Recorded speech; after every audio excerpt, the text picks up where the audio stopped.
This is episode 767 of the Ready Your Future podcast, where I connect you with resources that will help you prepare for a better future. It's all about loving your people, getting prepared, and living free. Hey, I'm Todd Sepulveda, a regular guy living in the suburbs who understands the need to be better prepared for the future. Hey, are you looking to up your preparedness knowledge? Don't spend time bouncing around the internet for the best preparedness content. Instead, sign up for the top preparedness articles and get them right in your email. For $5 a month, you can get the top preparedness articles from around the internet sent to your email weekly. You can choose to read them or drop them in the Pocket app and have them read to you as you go about your day. The Buy Me a Coffee link to the top preparedness articles is in the show notes. Hey guys, welcome to another episode. And before I get started, I want to just give a shout out to a couple of the countries that are showing up in the analytics.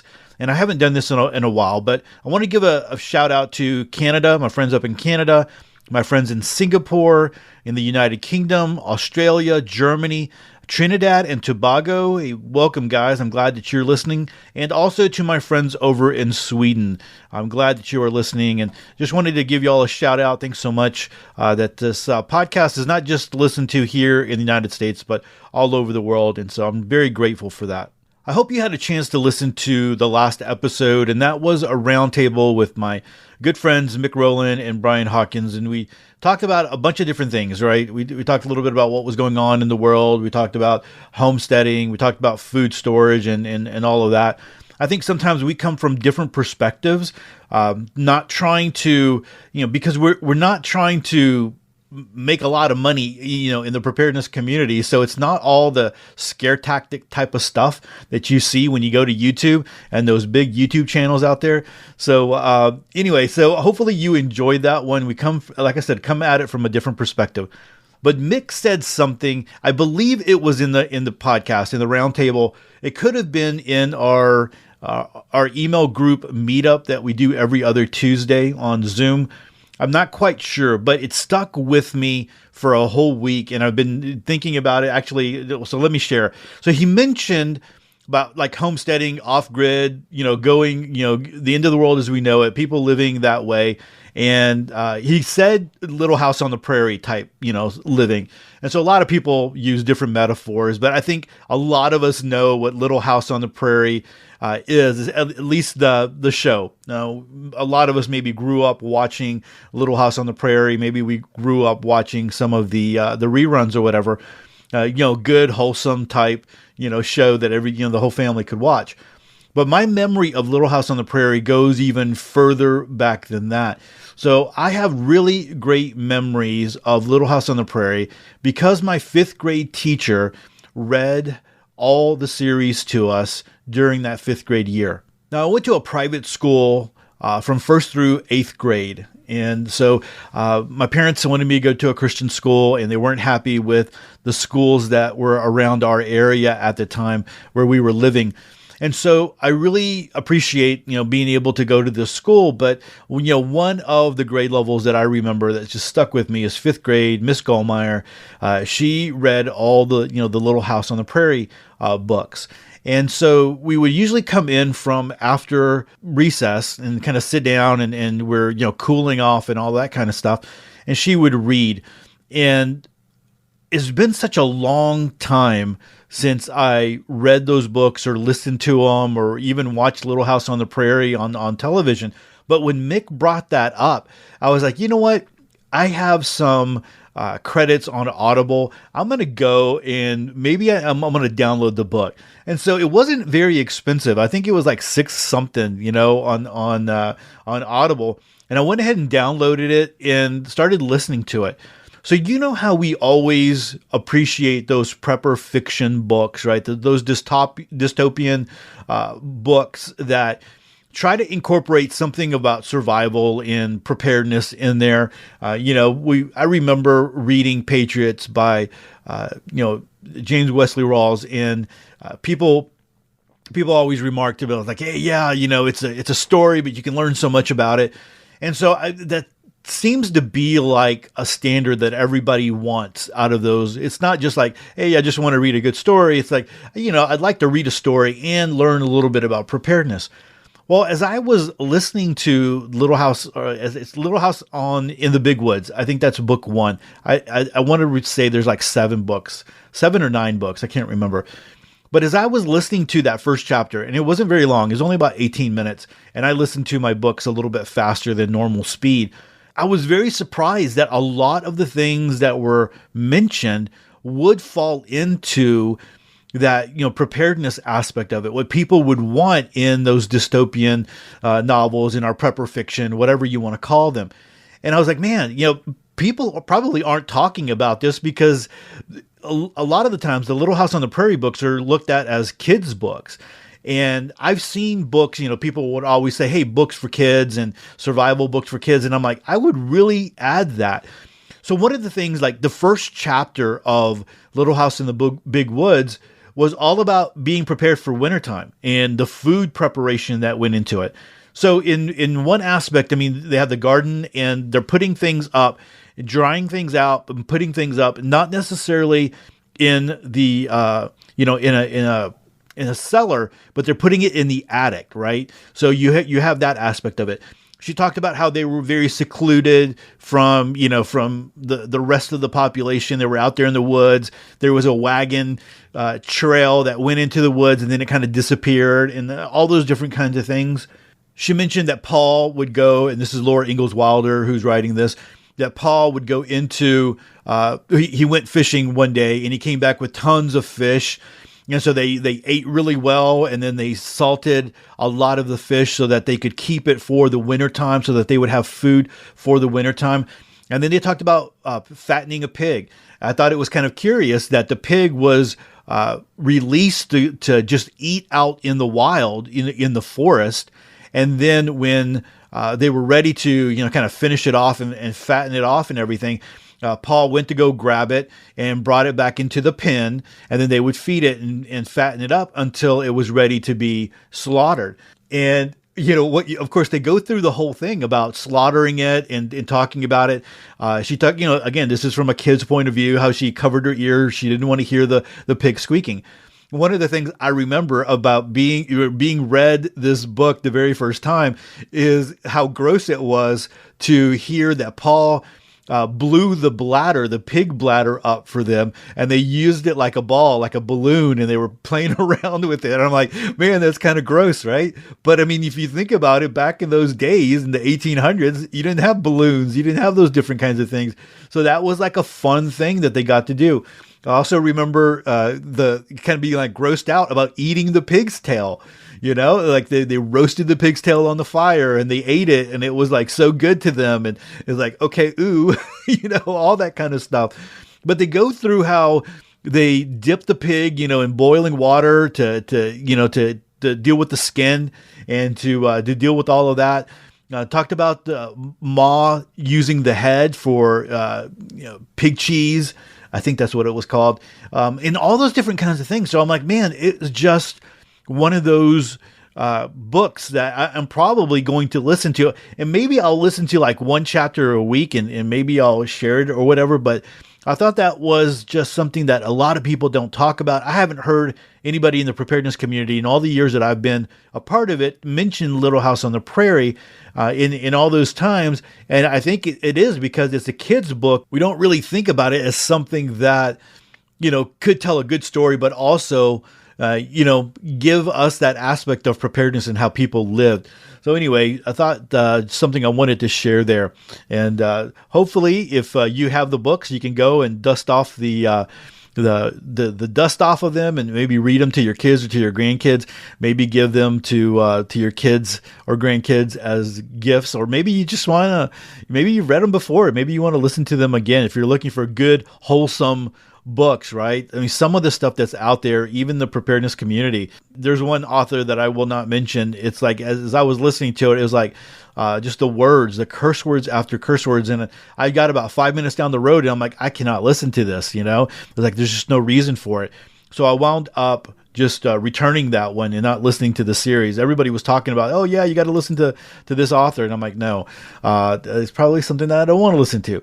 But good, wholesome entertainment there if that's something you're interested in. All right, so I wanted to talk a little bit about your power supply needs. And this is one thing that I think that it's a really big deal as we are getting into these curious times that we're in. We're seeing power substations be attacked, right? There was one that was in the news, but then you find out that it's happened more than that. One of the things that's happening as I'm recording this is we're going to get a real cold snap here in Houston. And so I know that means that all of you up north are getting it even worse. But everyone, when it gets cold and we have a couple of hard days of hard freezes, people start thinking back to Winter Storm Uri, and they're like, we don't want to repeat that. So I saw on the news this morning when I was kind of like just flipping channels for a little bit, someone had, or one of the news channels was saying, oh no, ERCOT has said that there's more than enough power to go ahead and meet the needs of this cold snap and blah, blah, blah, and all that kind of stuff. But the thing is do we trust that? Do we trust that? And, as our infrastructure gets older, that's going to be another factor. You don't really hear about our power lines being taken care of, and we have all these different things. And so what about our power needs when we get into a situation like that? Yeah, maybe an EMP, CME, we lose the grid to, because of terrorism or whatever. What if it's just rolling blackouts and we're out of power for a few hours, and it's very inconvenient, but that could possibly get you to think about what you need to do to have some power backups in your preps. So I wanted to talk a little bit about that, and I wanted to come at it from an article that I read in survivalblog.com.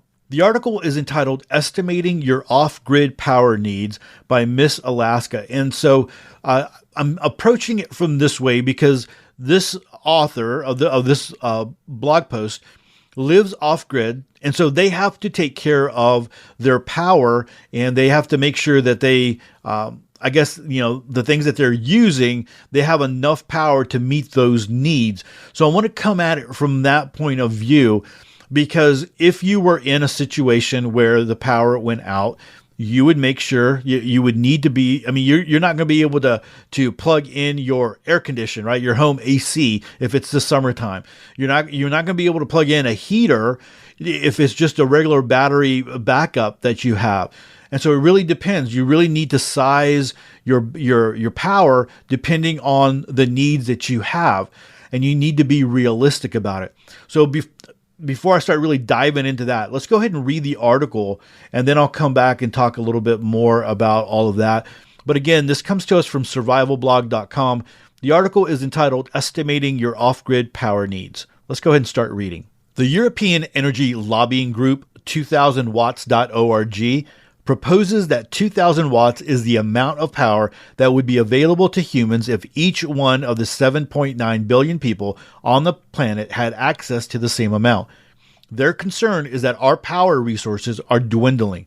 Whether you agree or disagree with their assumptions, it is interesting to consider how much power our frequently used appliances require. When I lived in a city, I never thought about this. I just flipped the switches and paid utility bills. However, with so many parts of the country suffering power outages, I imagine that more people are now wondering, if the power goes out, what do I do? What could I run with a generator of this or that size, and how much fuel would that require?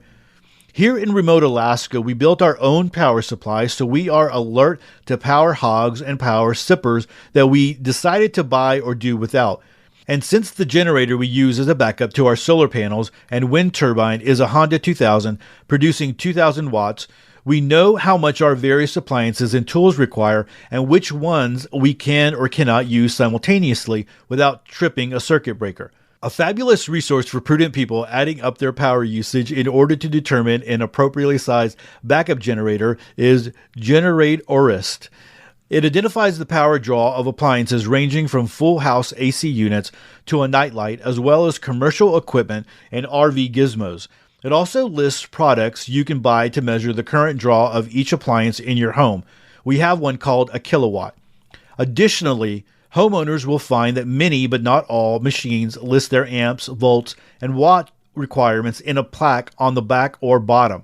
So the power hogs in any home are appliances that create heat and move water. And I love that line. That's a pretty significant one there. Again, the power hogs in any home are appliances that create heat and move water. Therefore, at our off-grid home, we do not have any of the following electric appliances. Oven is 2,150 watts. A stove is 2,100 watts. Dishwasher, 1,500 watts. A clothes dryer, 5,400 watts. Hair dryer, 1,250 watts. A home heater, it's highly variable with a furnace and fans or radiators or in other. And then air condition, again, that's highly variable by BTU size and window or central. So instead, I hand wash dishes, line dry laundry. I love that fresh scent. Cook on a propane stove and oven with a manual pilot light ignition. Heat the main cabin with wood and warm the guest cabin with a propane heater. We open and close windows and curtains to impact interior temperatures.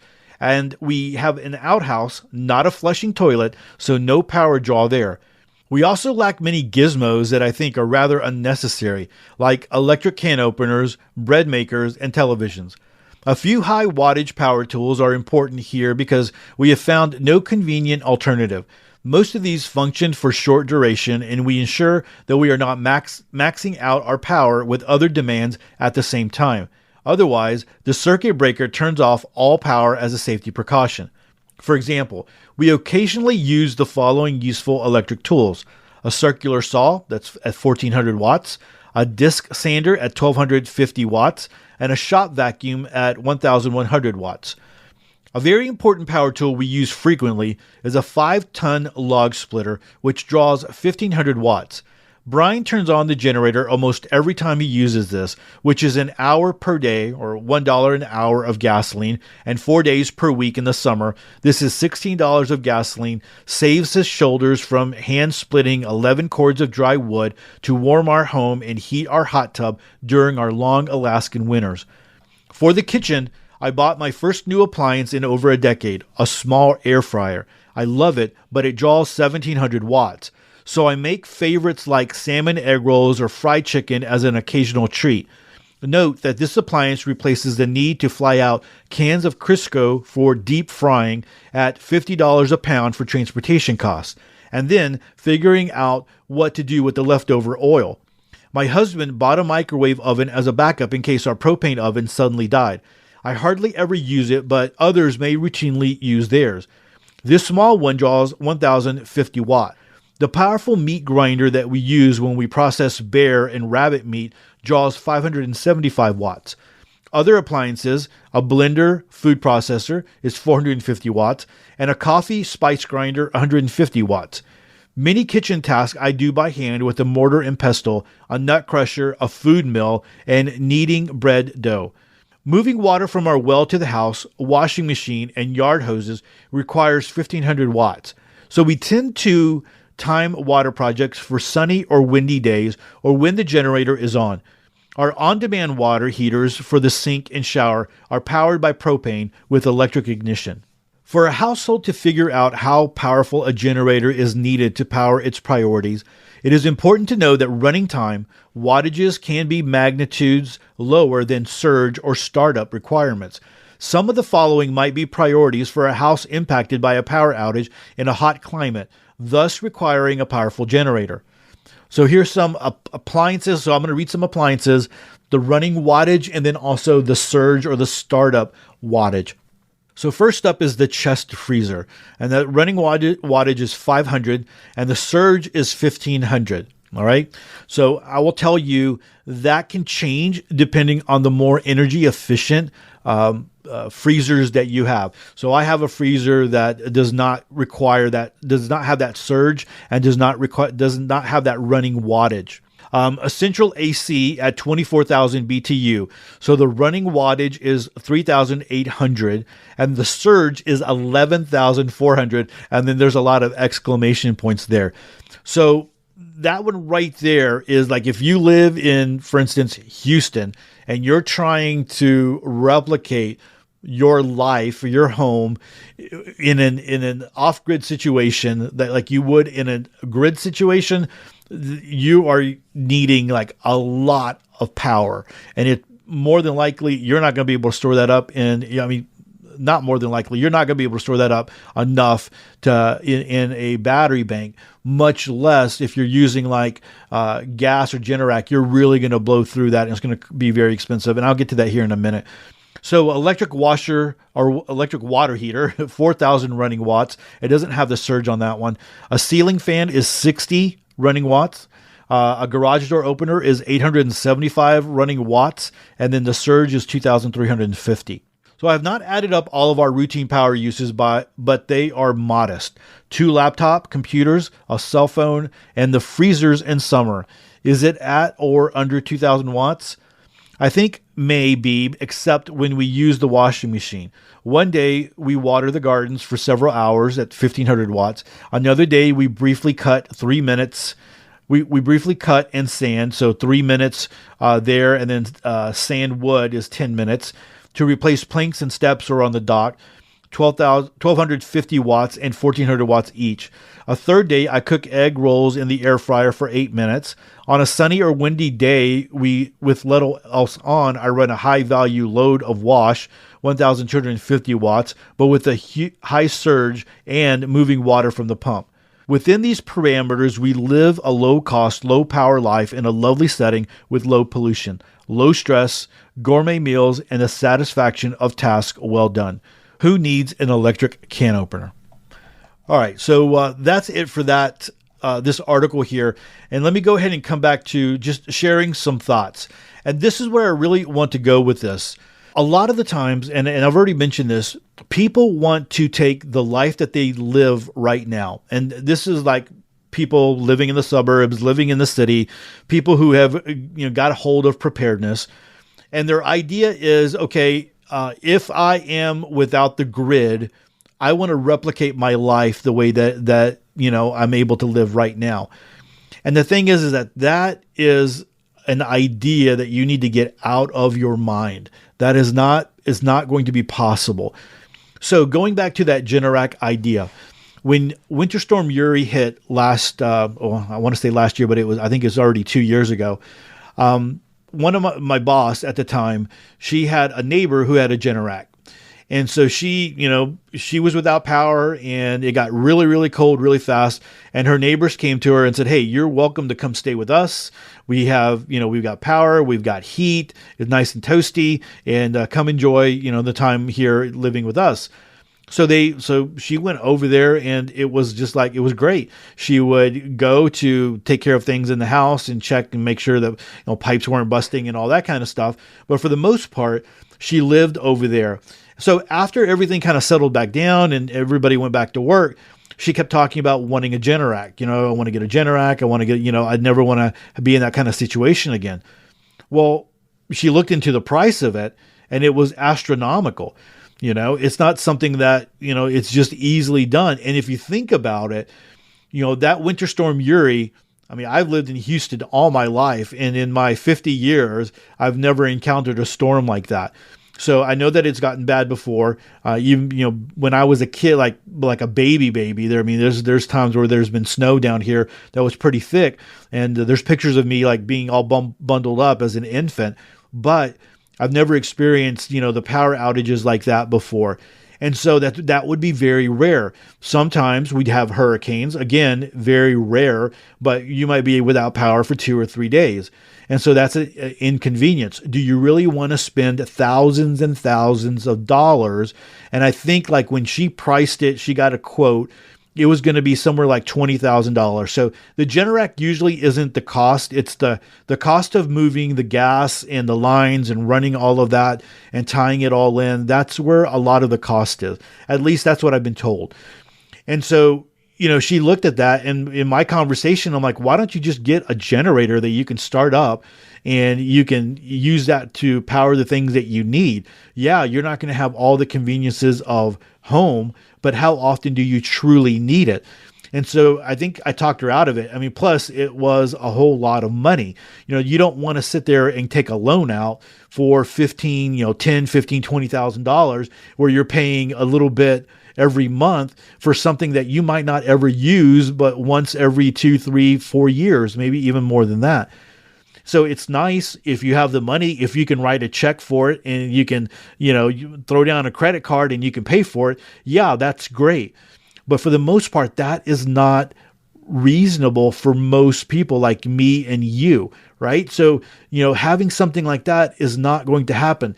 So thinking about if there ever was, zombie apocalypse, whatever, and we wind up going through a true, poop hit the fan situation, more than likely you are not going to live the way that you already live. You're not going to have that. And so you need to be prepared for that. So your power needs really need to focus on what is necessary, what you need to power. So in my case, for me, what I'm doing is I am powering my refrigerator and my freezer. And I want to make sure that I am powering those up long enough so that I can eat everything that is there. And then when it's gone, then I don't have to worry about that. So I want to be able to power my refrigerator, my freezers. I want to be able to charge my phones and recharge my batteries if that is, my rechargeable batteries, if that, is something that I can do.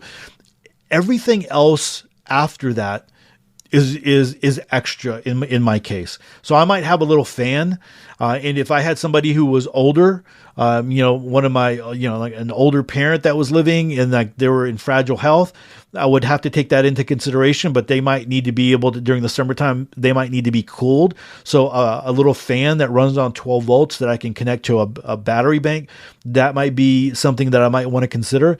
But for the most part, that's what I want to do.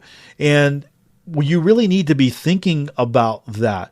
So again, we have, power outages, we have rolling blackouts, we have all those different kinds of things. It's really nice when you have a system like the Jackery, where in the exclusive email group, we do have some really technical people and engineers and people that look at the batteries. And so there are other batteries, they're more expensive, that they have, that they would prefer. I like the Jackery for just regular people like me, who I can charge up. I know that it's charged up. I know that it stays charged. It has a little button I can push on it to see where it's at. And then I can grab it and I can, throw in a light if I need to throw in a light, or I can charge my other batteries, or I can put my freezer on.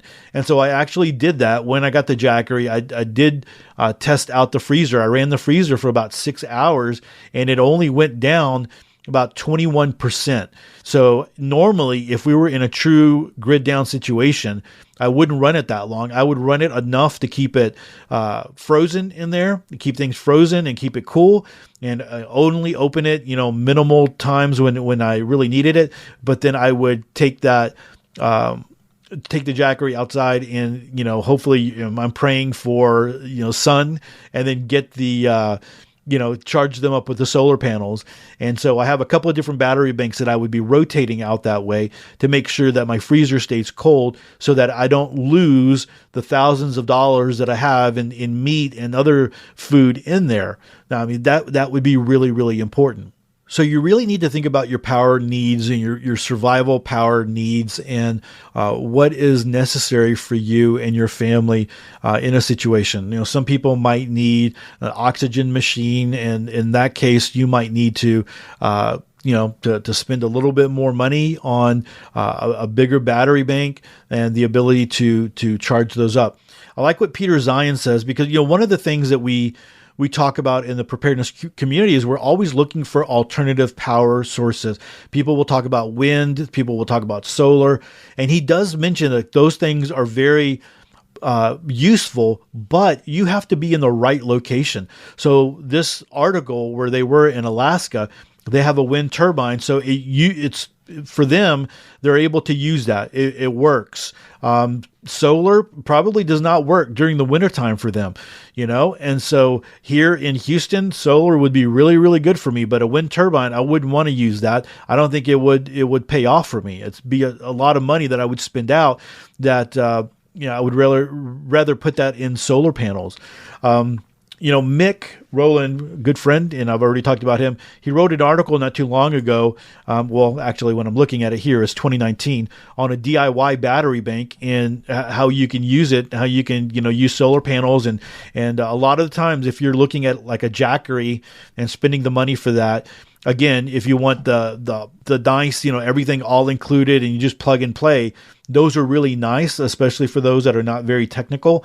But if you want to make your own, it's not very difficult either, but you can go ahead and do it and source it. And he actually, if I remember correctly, and remember him talking about it, he ran his refrigerator off of it. And it was one of those, more energy efficient refrigerators, and he was able to power it. One of the things I like about like a battery bank or, even like the Jackery is, let's just say that and this happened to coworkers of mine back when we had one of the hurricanes. And so my coworker, she was a woman, they didn't have power at home. So they had power. We had power at work when I was on the campus. And so she would bring her curling iron and her blow dryer and all that kind of stuff. And she would get ready there at work. So if you had a Jackery in that kind of situation, you could use it at night and then you can bring it to work and charge it during the day by just connecting it to the AC power at work and then going home and using it at night. And so, you have that ability as well. But again, you really need to think about your needs. We're not going to replicate our lives in a true grid down situation. We're not going to replicate our lives the way that we're living it right now. So, wanting some power for flashlights and batteries and different things like that. And, definitely doing the freezer and the refrigerator so that you don't wind up losing everything that's there. That's going to be really important. Hey, there is as I'm talking about resources, there is a YouTube channel that I found not too long ago called Project Farm. And this guy does nothing but reviews. And the thing I love about it is it's like no nonsense reviews. Like he just gets right to the matter. And one of the things he was talking about were rechargeable batteries. He had talked about that in the past. He had done rechargeable batteries and they were junk and he never really truly used them. But now the batteries that you have nowadays are a lot better. And so you can go to Project Farm on YouTube and go check out some of the reviews that he does. But the inner loop batteries are really good. I have a lot of those. And so that I would, I have a way to charge them, through solar. It takes forever to do that, but a way to charge them, through solar if I wanted to, or, just connect them to a battery bank and being able to charge them up that way. So think about your power needs that you have, especially right now. Think about if you were to, if we were to lose the grid, right? And we don't always prepare for the apocalypse. I know that a lot of you that listen to the podcast, you're like, I want to be prepared, but I'm not ready for the zombie apocalypse. That's not what I'm into preparedness for. I just want to be ready for emergencies. So, you have both views of it. And I like to be somewhere in between. So if we have the apocalypse, right, whatever that looks like, whatever, where we lose the grid completely, what are things going to look like for you and what would happen there? And then if you were just inconvenienced, maybe you lost it because of a blizzard, maybe because of a hurricane, maybe because there were a substation was attacked and people didn't have power. I think it was like 4 days to a week, if I'm remembering correctly. And so what would it be what would it be like for you to be able to encounter something like that? What kind of power are you using? Are you looking at a generator? Are you looking at a generator that would run on gas and then also propane, a dual fuel generator? Are you just looking to do it with batteries and solar panels? You're looking at something like a Jackery that could, that you can use during the evening time and then go to work and charge it up. Are you just looking for something to power your phones and your tablets and stuff like that? Well, then if that's the case, something small little battery bank would go there. You don't care about your refrigerator and freezer, and you don't have a lot of food in there that you could let that go. You can look at it that way as well. And so there's a lot of things to consider here. Power is a big deal. We are used to power. a lot of people would say it's a convenience. I would say it's a necessity in today's life, day and age that we live in. I mean, of course, there are people that live without it. So for them, it's a convenience. But for most people living in America, living in first world countries, power is a necessity. And what would happen if you lost it for a short-term or a long-term event? What would it look like? So guys, like always, I'm going to link to this article in the description or in the show notes, so you can go check it out over at Survival Blog. Appreciate what James Wesley Rawls is always doing over there at Survival Blog. All right, guys. Well, that is it for episode 767. If you find this episode valuable, I would appreciate a review wherever you listen to the podcast. I recently had a couple of negative reviews on Apple Podcasts, and it's I understand whatever people are going to give negative reviews. It's really hard when you get a negative review to bounce back off of that. So if you haven't given a review, I would appreciate that. And if you aren't subscribed, make sure you click the subscribe button in your favorite podcast app. And that way you never miss another episode of sweet prepper goodness.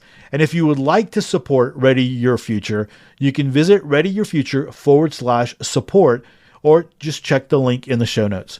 And lastly, don't forget to join the email list if you haven't.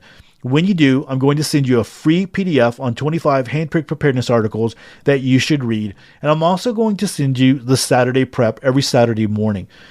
All right, choose to live a more self-reliant life. Choose not to be so dependent on the government grid or the grind.